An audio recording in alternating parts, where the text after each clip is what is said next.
Coming up on Network Africa. Benin Republic arrests 3 men, including a former minister, on suspicion of plotting a coup against the president. UN Humanitarian Affairs Acting Chief Joyce Msuya urges member states to stop violations of international humanitarian law in Sudan.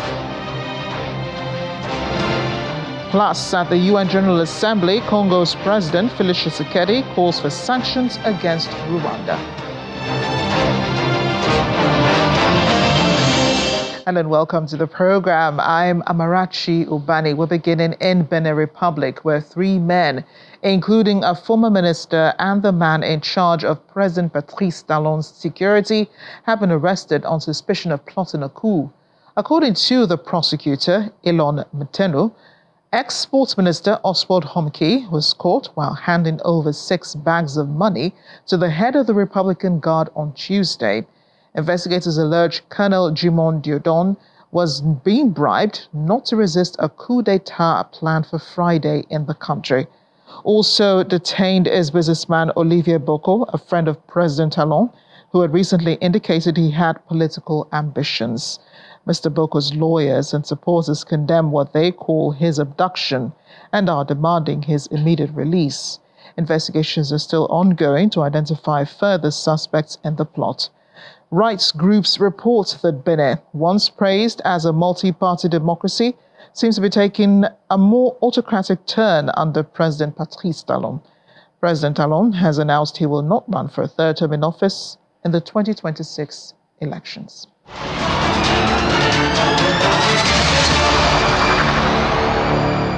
We're in Sudan now, where the army has launched artillery and airstrikes in the capital Khartoum's biggest operation to begin and to gain ground since the war started. Today's renewed attacks preceded Sudanese Commander General Abdel Fattah al-Burhan's address at the ongoing United Nations General Assembly in New York on the same day. Witnesses report heavy bombardments and clashes as army troops strike across bridges over the Nile, connecting the 3 adjoining cities that make up the greater capital, Khartoum, Omdurman, and Bari. Now, although the army reclaimed some ground in Omdurman earlier this year, it depends mostly on artillery and airstrikes, which has been unable to dislodge the more effective ground forces of rival RSF entrenched in other parts of the capital. The RSF have continued to make advances in other parts of Sudan in recent months in a conflict that has caused a vast humanitarian crisis, displacing more than 10 million people and driving part of the country to extreme hunger and famine. Diplomatic efforts by the United States and other powers have faltered, with the regular army refusing to attend talks last month in Switzerland.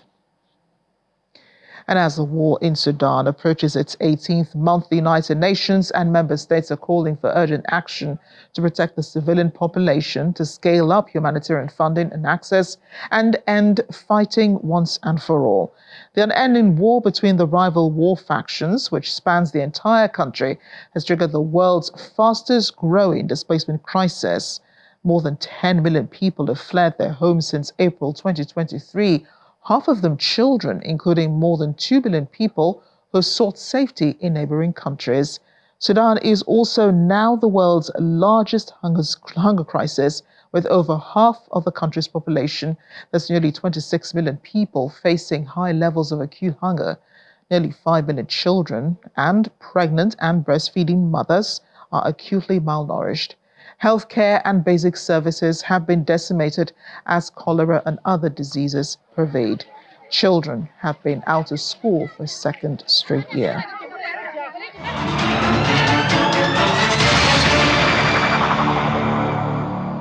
With the spotlight on Sudan at the UN General Assembly now, the acting chief of UN Humanitarian Affairs, Joyce Msuya, is urging member states to use every means available to stop international humanitarian law violations and human rights abuses.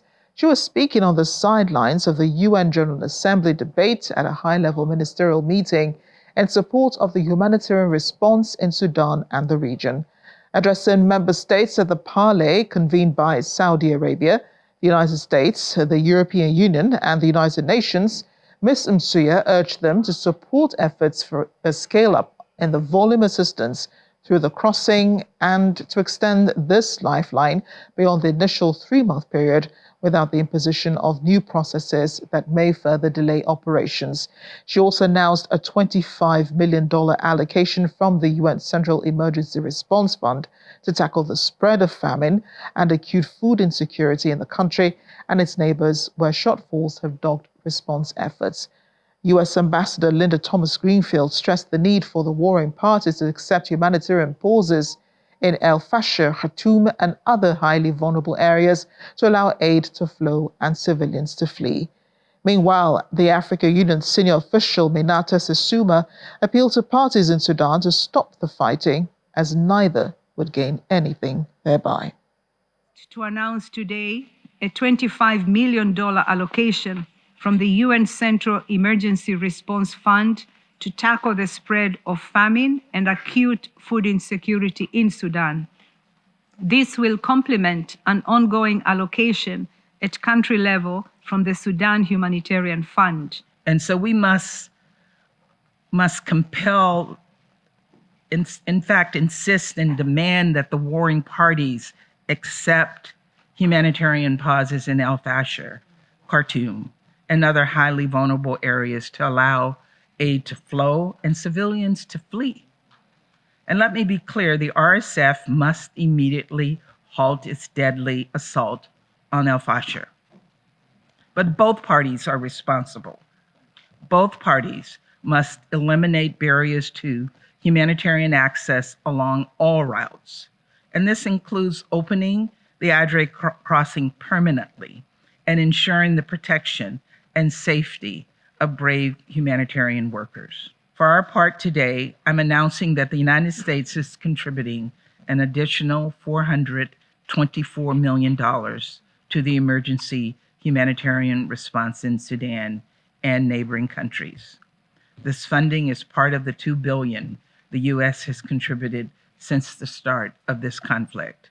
Displaced people inside Sudan, not cared for, not reached, will become refugees, and over 2 million have already crossed into the neighboring countries, as we heard, Egypt, Chad, South Sudan, Ethiopia, Central African Republic, countries facing their own situations of instability, fragility, and other challenges. We must support them, and much more. Without your support, this list of countries will continue to grow. Randy, the UN High Commissioner for... Staying with the UN meeting, Congolese President Felix Tshisekedi has called on the international community to sanction Rwanda for what he terms its role in destabilizing his country. He stated that the resurgence of terrorist group M23, which he believes Rwanda supports, has provoked a humanitarian crisis without precedent. According to President Tshisekedi, more than 7 million people in the DRC are internally displaced as a result of the fighting. Going by earlier reports of UN experts, between 3,000 and 4,000 Rwandan troops are in Congo, operating with the M23 rebel group, which has been in conflict with Congolese troops for a decade.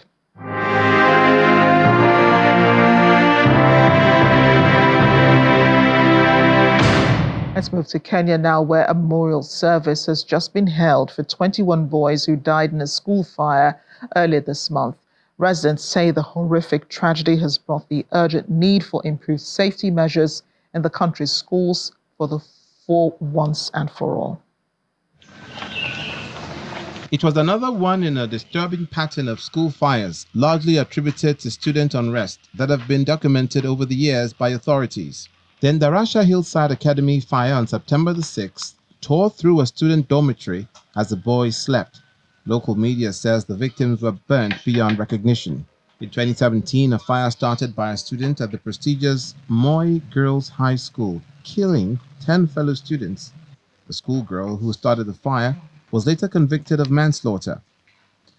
In a poignant reminder of the human toll of these catastrophes, Waihaki Wangi speaks of a 14-year-old daughter, Bubbles, who escaped the fire at Moi Girls High, but bravely returned to save her friends. Bubbles' friends survived the fire, but she did not. I always prayed that Bubbles will be the last child who will die. of school fire, because I thought I would be able to amplify the whole thing. But the nature of this country, when the cameras stop rolling, kila mtu aende akadeal na issue yake, heal your wounds, Kenya itaendelea tu. So I truly do believe if government has the will, because it doesn't have the will, it can do a lot. Wambai Kigwa, who survived the Moi girls' school fire, can still remember the terror of the incident. I just remember the cloud of smoke becoming thicker and thicker, and I couldn't see anything personally, and everything just went silent for me. I just saw my bed burning, and I told God to just remove me from that situation, and that's how I managed to get through the window. Kigwa says the schoolgirls were not prepared for such a situation, and none of them was taught what to do in case of a fire. The increasing incidence of these fires, often reportedly caused by students protesting poor conditions, raises significant safety concerns in boarding schools across the country. Wangi and Kigwa insist the Kenyan government must take decisive action to prevent further loss of life.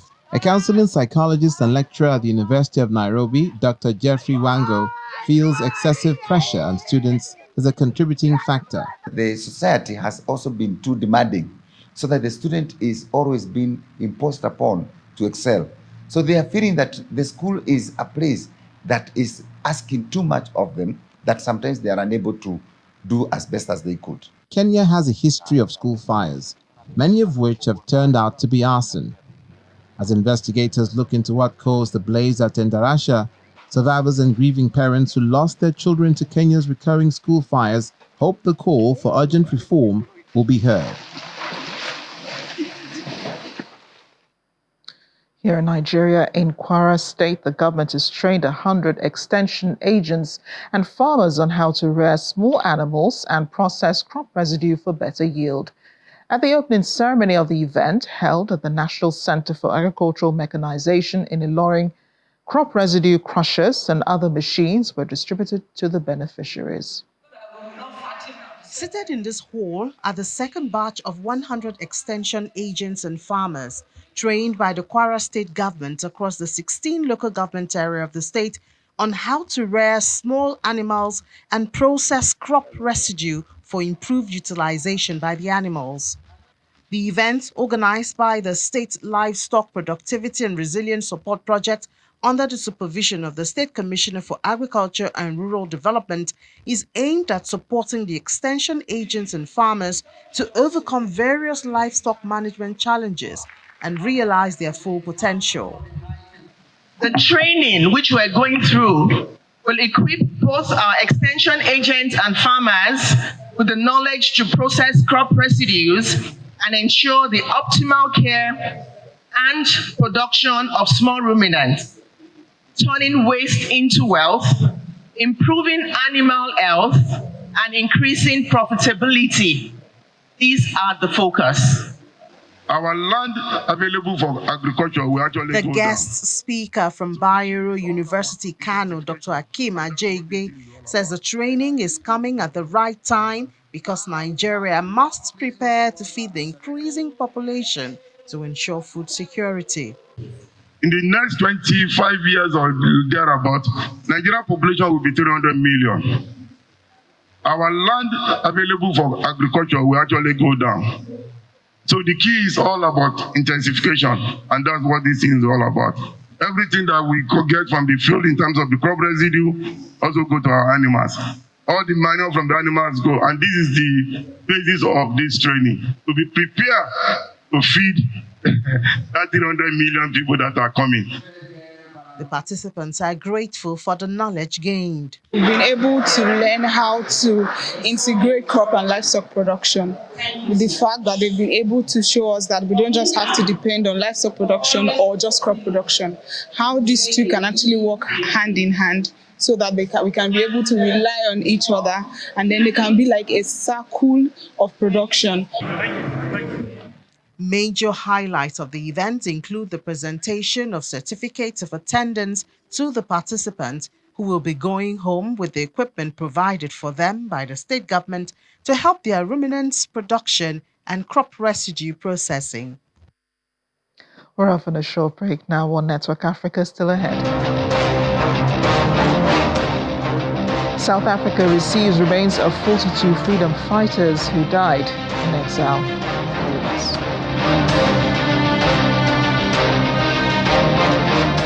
Welcome back. We're now in South Africa, where the remains of 42 freedom fighters who died while exiled in Zimbabwe and Zambia have arrived in the country. The heroes were exiled during this struggle against white minority rule. The remains were received by government officials and family members at the Waterkloof Air Force Base in the capital, Pretoria, after being exhumed in Zambia and Zimbabwe for the reburial in the country of their birth. This was part of a government program to bring closure to families whose loved ones died away from home while serving in the underground structures of both the African National Congress and Pan-Africanist Congress. Before the apartheid system ended in South Africa in 1994, many activists left the country to receive military training elsewhere with the aim of returning home to wage an armed struggle.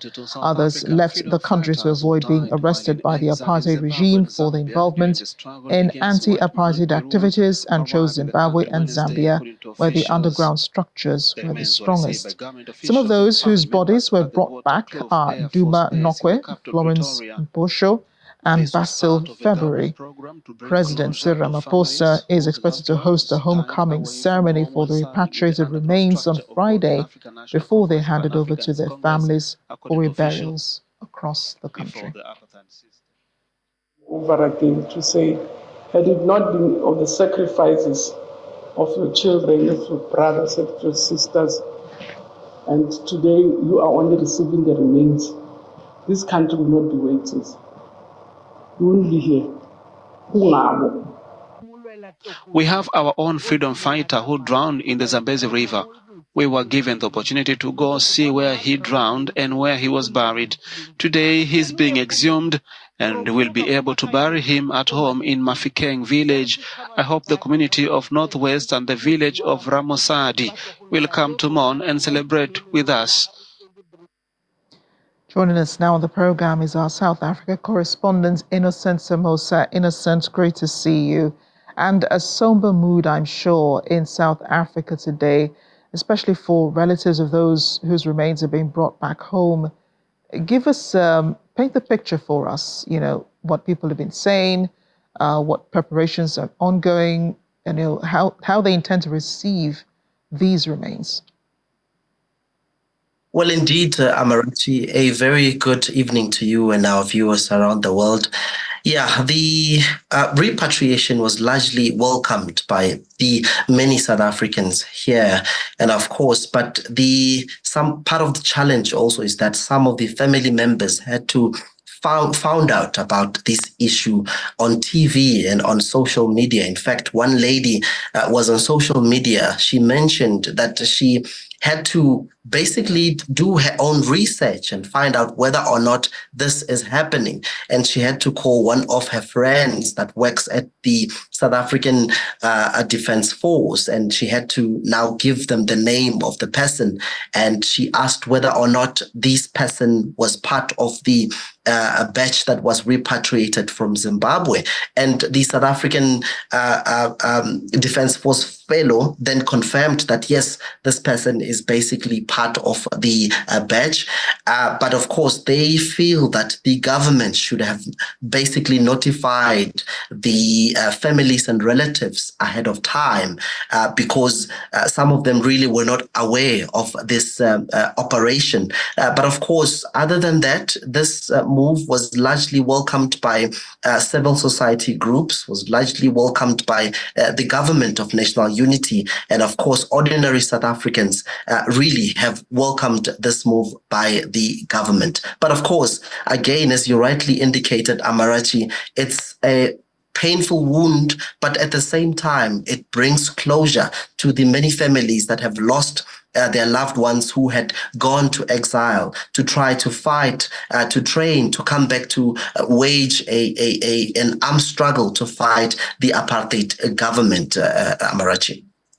Yes, because I did wonder about that, how whether or not, the government had reached out to family members because they would have to be there for the ceremony tomorrow, as President Ramaphosa will also be so quite baffling that they didn't reach out to any of these families, but also the fact that they, used a medium such as television and probably radio and all of that.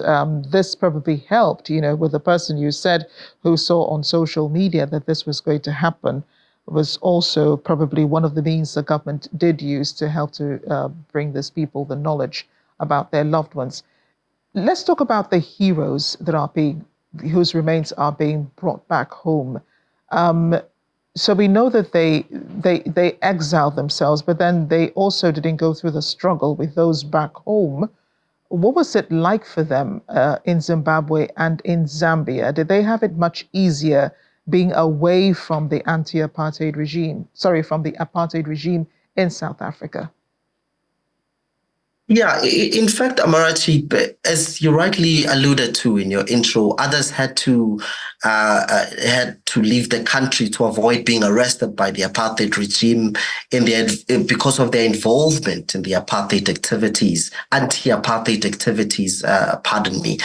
They had to go to Zimbabwe, some Zambia. Of course, some we know that they went to Lesotho. Some, of course, we heard that they had to go to Russia to really try to learn some skills and come back and fight.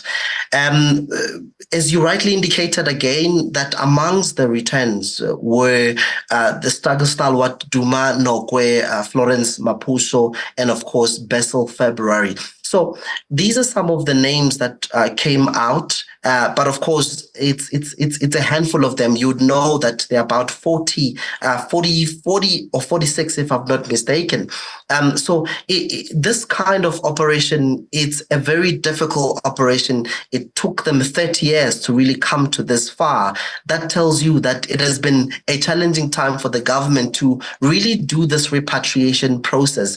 But of course, we do know that some of them have lived to really see the end of apartheid, but some could not do that, Amarachi, simply because of the challenges of where they were, malnutrition, the fact that some of them were even old. They could not really, continue with the issues that has to do with fighting the anti-apartheid struggle. But it does seem as though it's a welcomed move from many quarters in the African National Congress, in the DA, and in social civil society groups in the country, Amarachi.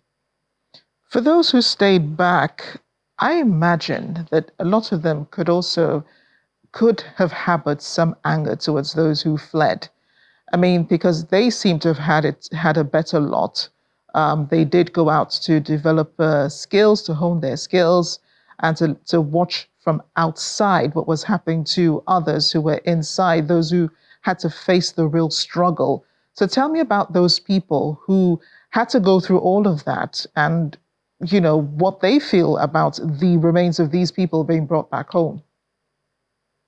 Yeah, so even within the African National Congress, Amarachi, you still see the factions in the African National Congress where the elderly stalwarts, they feel that they've been neglected by the African National Congress simply because they're not being taken care of. For an example, positions that they would want to actually hold as stalwarts. For an example, you would recall that Umkhonto weSizwe, that is now led by former President Jacob Zuma, was part of the structure in exile, whereby it was named Umkhonto weSizwe as a structure to fight the apartheid regime. So you see that where they feel that they're being neglected. So hence, many people in the African National Congress, those who are elderly, they had to leave the African National Congress and follow former President Jacob Zuma because they feel that they now identify better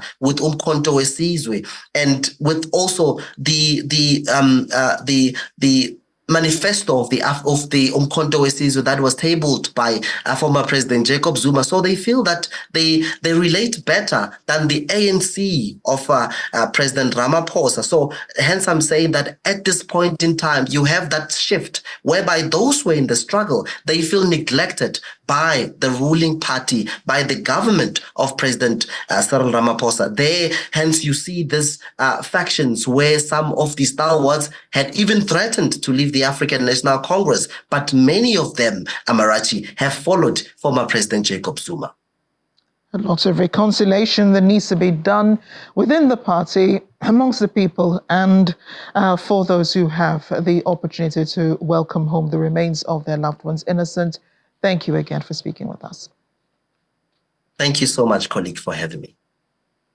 And that's it on Network Africa today. Thanks for watching. I'm Amarachi Ubani.